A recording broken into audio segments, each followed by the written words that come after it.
Hello friends, मैं doctor Anu Patidar. Welcome again in my channel. तो friends, आज हम बात करेंगे मेमोरी लॉस के बारे में। मेमोरी लॉस यानी याददाश्त में कमी होना। तो जनरली हम अपने डेली लाइफ में कुछ छोटी छोटी चीजें भूल जाते हैं, जैसे कहीं चाबी रख के भूल गए, या फिर अपन किसी का नाम याद है पर एकदम से रिकॉल नहीं हो पा रहा है, या फिर हम किसी रूम में गए और वहां जाके भूल गए कि यहाँ किस काम से आए थे। तो ये छोटी छोटी चीजें भूल जाना एक नेचुरल प्रोसेस है। तो हम अपने डेली लाइफ में ये छोटी छोटी चीजें भूलते हैं, तो ये नेचुरल है या फिर कोई डिसीज है यानी डिमेंशिया है, ये मैं इसी वीडियो में आगे बताने वाली हूँ। तो क्या कारण है कि हम ये छोटी छोटी चीजें भूल जाते हैं, एकदम से याद नहीं आती है और थोड़ी देर बाद वापस याद आ जाती है। तो इसका कारण होता है कि हम अपने डेली लाइफ में बहुत बिजी रहते हैं। कोई चीज कहाँ रखी, उस समय माइंड का कंसंट्रेशन कहीं और था, हम किसी और काम के बारे में सोच रहे थे और वो चीज वहां रखा गई, और जब उसको ढूंढने गए तो थोड़ी देर के लिए हम भूल जाते हैं कि वो चीज कहाँ रखी थी। और अगर थोड़ी देर बाद वापस याद भी आ जाती है कि हमने ये चीज यहाँ रखी थी, तो ये कोई बीमारी नहीं है। तो हमारा ब्रेन ऐसे काम करता है कि कोई चीज हमने कहीं रखी तो वो थोड़ी देर बाद उसे रिकॉल कर लेता है। तो हम अपने डेली लाइफ में बहुत बिजी होते जा रहे हैं, और आजकल कंपटीशन तो हर फील्ड में है, जैसे जॉब में हो, बिजनेस में हो, इन सबको कॉम्पीट करके आगे बढ़ने का टेंशन, नेम और फेम के लिए टेंशन, या फिर अगर बिजनेस में कोई लॉस हुआ हो, या फिर बिजनेस प्रॉपर तरीके से चल नहीं पा रहा हो, या फिर जॉब सेटिस्फेक्शन नहीं हो, तो इन सभी वजहों से इंसान को थोड़ा डिप्रेशन होता है और वो अपने माइंड को कॉन्सेंट्रेट नहीं कर पाता है। उस समय अगर उसने कोई चीज कहीं रखी हो या कोई चीज रिकॉल करने की कोशिश करे, तो वो चीज थोड़ी देर के लिए वो भूल जाता है, तो और थोड़ी देर बाद वापस वो चीज याद भी आ जाती है। तो इसे हम कोई बीमारी नहीं कहेंगे, ये एक नेचुरल प्रोसेस है जो कि माइंड में टेंशन की वजह से या किसी तरह के डिप्रेशन की वजह से या हड़बड़ी की वजह से हम भूल जाते हैं, लेकिन थोड़ी देर बाद वापस रिकॉल हो जाती है। लेकिन अगर ये याददाश्त खोना इतना ज्यादा होने लगे कि इससे हमारी डेली लाइफ डिस्टर्ब होने लगे, तब हम इसे सिग्निफिकेंट मेमोरी लॉस यानी कि डिमेंशिया कहेंगे। तो रिसर्च में ये देखा गया है कि उम्र बढ़ने के साथ साथ मेमोरी लॉस की समस्या बढ़ने लगती है। तो 65 साल या इससे अधिक उम्र के वृद्ध जनों में 5% लोगों में मेमोरी लॉस देखा गया है, और अगर 85 इयर्स या इससे ऊपर के वृद्ध जनों में देखा जाए तो ये समस्या 15 से 20% देखी गई है। तो अब देखते हैं कि मेमोरी लॉस के लक्षण क्या क्या होते हैं। तो शुरू में ये देखा जाता है कि जैसे कुछ वृद्ध जन ये भूल जाते हैं कि उन्होंने दवाई खाई या नहीं, इस चक्कर में कभी कभी डबल डोज भी हो जाता है, या फिर उन्होंने खाना खाया या नहीं ये चीज भी भूल जाते हैं।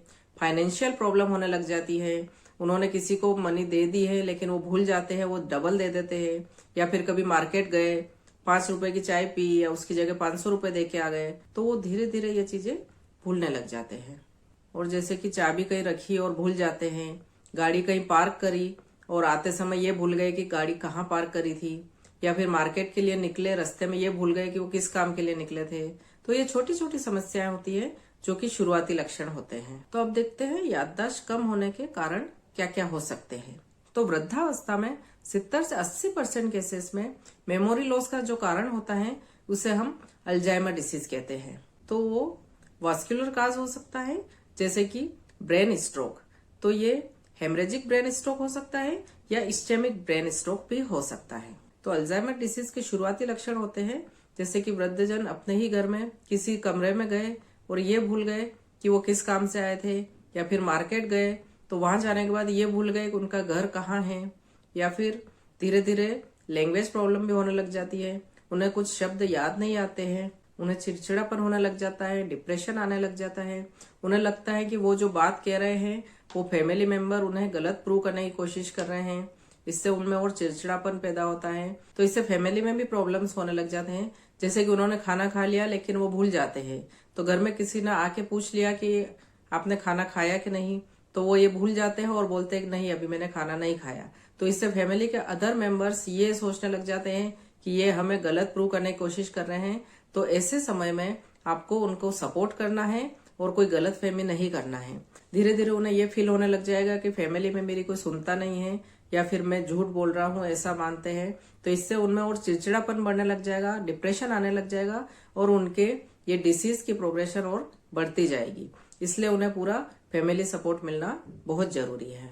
तो जब भी ब्रेन स्ट्रोक की वजह से याददाश्त में कमी आती है तो पेशेंट को याददाश्त में कमी होने के साथ साथ हाथ पांव में झुनझुनी आना या फिर चलने में दिक्कत आना, ये समस्या भी हो सकती है। तो याददाश्त में कमी होने के सेकेंडरी काज भी होते हैं, जैसे अगर आपको कोई थायराइड डिसऑर्डर हो यानी कि थायराइड हार्मोन की कमी हो तो उसमें भी याददाश्त में कमी आती है। और एक होता है विटामिन B12 डेफिशिएंसी या फॉलिक एसिड डेफिशिएंसी, तो इसमें भी धीरे धीरे याददाश्त में कमी आने लग जाती है। एक होता है क्रोनिक लिवर डिसीज या क्रोनिक किडनी डिसीज, तो इस वजह से भी धीरे धीरे पेशेंट को याददाश्त में कमी आने लग जाती है। तो अब हम बात करते हैं ट्रीटमेंट की। तो अगर आप पेशेंट को लेके किसी न्यूरोलॉजिस्ट के पास जाते हैं तो आपके न्यूरोलॉजिस्ट सबसे पहले ये देखते हैं कि इसका कारण क्या है। अगर वो अल्जाइमर डिसीज यानी न्यूरो डिजनरेटिव डिसीज है तो ये एक प्रोग्रेसिव डिसीज होती है, इसमें ज्यादा कुछ कर नहीं सकते हैं, ये समय के साथ साथ धीरे धीरे बढ़ती जाती है। तो कुछ दवाइयां दी जाती है या फिर उनकी लाइफ स्टाइल में मॉडिफिकेशन, जैसे डेली व्यायाम करना, मेडिटेशन करना, प्रॉपर हेल्दी डाइट लेना, और फैमिली मेंबर से भी बोलते हैं कि इन्हें पूरा सपोर्ट करें और एक डायरी मेंटेन करने की बोलते हैं ताकि उन्हें कोई भी चीज नोट करना हो तो उस डायरी में नोट कर दें। और इन सब चीजों का ये इफेक्ट होता है कि इसमें डिसीज में प्रोग्रेशन तो होता है लेकिन वो धीरे धीरे होता है। और न्यूरोलॉजिस्ट देखते हैं कि अगर कारण वास्कुलर डिमेंशिया है, जिसका मेन कारण होता है डायबिटीज, मोटापा, कोलेस्ट्रॉल का बढ़ना, ब्लड प्रेशर, स्मोकिंग या फिर अल्कोहलिज्म, तो पहले इन सभी चीजों को वो कंट्रोल कराते हैं। जैसे कि अगर किसी पेशेंट को थायराइड डिसऑर्डर है तो वो देखते हैं कि अगर आपको कोई थायराइड डिसऑर्डर है, जैसे कि थायराइड हार्मोन की कमी होने से भी मेमोरी लॉस की समस्या बढ़ती है, तो वो पहले इसको ट्रीट करेंगे। तो विटामिन B12 डेफिशिएंसी या फॉलिक एसिड डेफिशिएंसी से भी याददाश्त में कमी होती है, तो आपके डॉक्टर पहले आपको विटामिन B12 के सप्लीमेंट देंगे। और अगर क्रोनिक लिवर डिसीज हो या किडनी डिसीज हो तो वो पहले इसको ट्रीट करेंगे।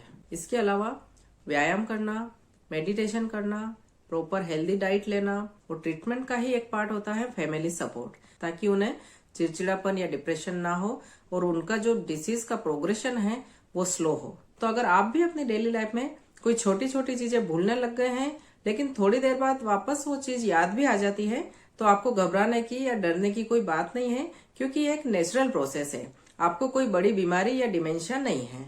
तो इसका एक ही उपाय है कि आप अपने डेली लाइफ में टेंशन कम लें। तो चाहे आप अपने डेली लाइफ में कितने भी बिजी हो, पर कुछ समय अपने आप के लिए भी निकालें जिसमें आप व्यायाम करें, मेडिटेशन करें, जिससे आपकी ब्रेन का कॉन्सेंट्रेशन बढ़ेगा और आप ये चीजें भूलने की जो समस्या है वो थोड़ी कम होगी। Thank you friends, have a nice day, see you in the next one.